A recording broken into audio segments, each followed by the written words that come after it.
आए आज की कक्षा के लिए तमाम बच्चों को हार्दिक शुभकामना। बोर्ड एग्जाम नज़दीक है।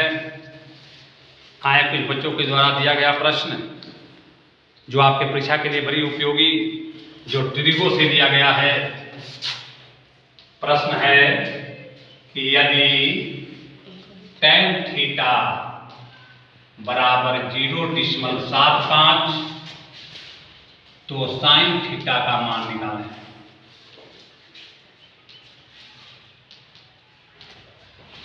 हाँ देखेंगे बेटे, बच्चे ऐसे सवालों से डरते हैं। बड़ी आसान बात होती है। आपने दशमलव भीड़ को साधारण भीड़ में बदलना सीखा है। 0.3 को यदि हम बदले तो 3/10 हो जाएगा, 1 को बदले तो 1/10 हो जाएगा। वही बात यहाँ पर है। आराम से लिखेंगे। दिया है tan थीटा इक्वल टू 0.75।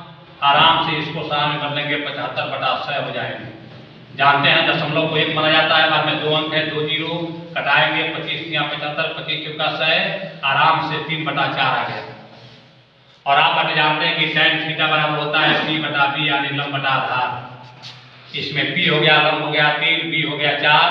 आराम से बेटे H को निकालेंगे, कर्ण को। लेकिन ट्रिगो में बताए हैं, मेरे कई वीडियो पहले हैं। किसी भी त्रिकोणमितीय मान अनुपात को निकालने के लिए लंब, आधार और कर्ण की जरूरत है। यहाँ लंब 3 है, आधार 4 है, कर्ण बराबर जानते हैं P² + B² के रूट अंडर होता है। आराम से जानते हैं P 3 है, 3 कर देंगे, B 4 है, 4 कर देंगे। आसान बात है। 3 × 9 हो गया, 4 चौका 16 हो गया, 16 9 25 हो गया, 25 का वर्गमूल 5 हो गया। अब तब देखेंगे बेटे हम लोग को sin थीटा का मान निकालना है। आप जानते हैं अतः sin थीटा बराबर शुद्ध जानता है P/H होता है। इसमें देखेंगे लंब बेटे 3 है और H बेटे निकला है 5, 3/5 इसके आंसर हो जाएंगे। आराम से, कोई बड़ी बात नहीं है। एक बेटे और क्वेश्चन है।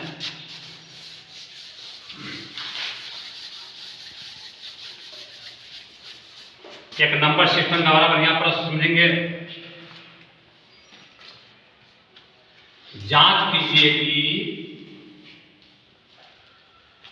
जांच करें कि क्या किसी प्राकृत संख्या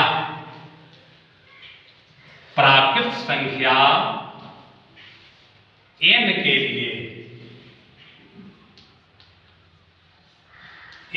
लिए4 के पावर n अंक 0 पर समाप्त हो सकती है। समझे बेटे, बड़ा बढ़िया प्रश्न। कहता जांच करें कि क्या किसी प्राकृत संख्या n के लिए 4 के पावर n अंक 0 पर समाप्त हो सकती है। आए बेटे पर इस कंसेप्ट को समझेंगे। किसी भी संख्या के अंत में 0 तभी होता है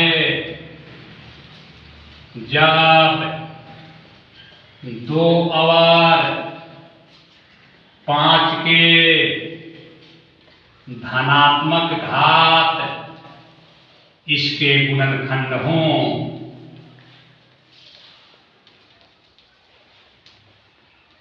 यह बात बेटे जो जान गया स्वतः बना देगा और बड़े बड़े ऑब्जेक्टिव भी आ जाएंगे। इसीलिए मैं हमेशा बच्चों को कहता हूं सब्जेक्टिव पर ध्यान दें, उसी में ऑब्जेक्टिव छुपा हुआ है। उस बात को जानेंगे। किसी संख्या के अंत में 0 तभी होता है जब 2 और 5 के धनात्मक घात से गुणनखंड हो। जैसे बेटे मान लो हमने 2 का पावर m लिख दिया, 5 का पावर n लिख दिया। हम m के पास कोई प्राकृत संख्या मान लो 2 रख दिया, n के पास मान लो हमने 3 रख दिया। इसको 2 बार गुना करेंगे, 2 दूना 4, 5 को 3 बार गुना करेंगे 125 और दोनों में गुना करेंगे 500 होगा। अंत में देखो 0 आ जाएगा। जब तक बेटे 2 और 5 नहीं आता है उसके गुणनखंड में, जब तक अंत में 0 संभव नहीं है। मान लो बेटे इसमें दिया है 4 का पावर n के पास हम 2 रखेंगे, 4 चौका 16। यह कहाँ 0 आ रहा है? 0 पर समाप्त नहीं हो रहा है। हम मान लो n के पास हमने 3 रखा, 4 को 3 बार गुना करेंगे, 4 का 16 का 64, अंत में शून्य नहीं आया। इसे बेटे 6 के पावर n वाला भी प्रश्न आ जाता है। 6 n के पास मान लो हमने 2 रखा, 6 36, शून्य नहीं आ रहा है, क्योंकि 4 और 6 में इसके जब हम गुणनखंड करेंगे 2 दूना 4, तो इसमें 2 तो आ रहा है बेटे, लेकिन 5 नहीं आ रहा है। 6 को जब आगे करेंगे तो 2 तिहाई 6, इसमें तो 2 आ रहा है लेकिन 5 नहीं आ रहा है।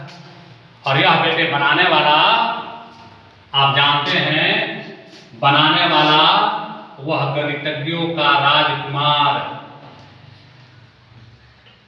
जो ऑब्जेक्टिव के लिए बड़ी इंपॉर्टेंट, जिनका पूरा नाम कार्ल फ्रेडरिक गॉस और शॉर्ट में उनको CF गॉस कहा जाता है। जिनका पूरा नाम है कार्ल फ्रेडरिक गॉस, जिनको गणितज्ञों का राजकुमार कहते हैं। इन्होंने ही बेटे बनाया था अंक गणित का आधारभूत प्रमेय। अंक गणित का आधारभूत प्रमेय का प्रमाण इन्होंने ही दिया था, CF गॉस ने, कि प्रत्येक भाज्य संख्या को अद्वितीय रूप से अभाज्य संख्याओं के गुणनफल के रूप में व्यक्त किया जा सकता है। और यह गुणनखंड के समान हम 6 का गुणनखंड निकालते हैं, 2 तिहाई 6, तो यह गुणनखंड बोलो क्या हो गया, अद्वितीय। कितने बच्चे को अद्वितीय समझ नहीं आता है? अद्वितीय का मतलब होता है कि 6 का अभाज्य गुणनखंड 2 और 3 छोड़ करके कोई दूसरा नहीं होगा, उसी को बेटा अद्वितीय कहा जाता है।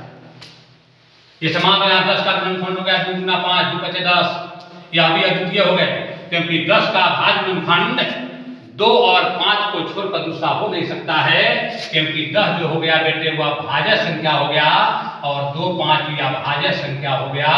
इसी पर CF गॉस ने अंक गणित का आधारभूत प्रमेय का प्रमाण दिया कि प्रत्येक भाज्य संख्या को अभाज्य संख्याओं के गुणनफल के रूप में व्यक्त किया जा सकता है, और यह गुणनखंड अद्वितीय होता है, यानी दूसरा हो नहीं सकता है। इसी सब बातों पर इस बात को बेटे हम सिद्ध करेंगे, यहाँ देखेंगे।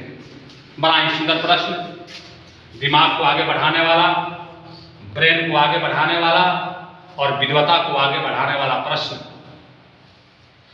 इस बात को सिद्ध करने के पहले बेटे, इस बात को मैं लिखूंगा हल में, सब कोई लिखेंगे। हम जानते हैं कि, वही बात जो हम लिखे हैं, हम जानते हैं कि किसी संख्या के अंत में शून्य तभी होता है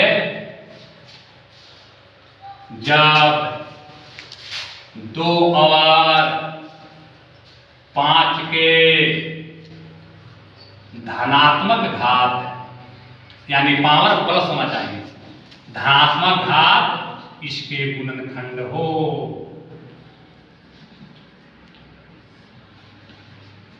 तब बेटा लिखेंगे, यहाँ पर 4 के पावर n है, आपके पाठ पुस्तक में 6 का पावर n दिया है, सब उसी प्रकार सिद्ध हो जाएंगे। यहाँ 4 का पावर n दिया है, इसको बेटे हम तोड़ेंगे, 2 दूना 4 का पावर n। इसको बेटे ऐसे लिख सकते हैं, 2 का पावर n गुना 2 का पावर n, दोनों पर n पावर होगा, और यह गुणनखंड अद्वितीय है। और लिख सकते हैं, यह जो 2 गुना 4 हम वहां बताए हैं, यह गुणनखंड अद्वितीय है। और क्यों है?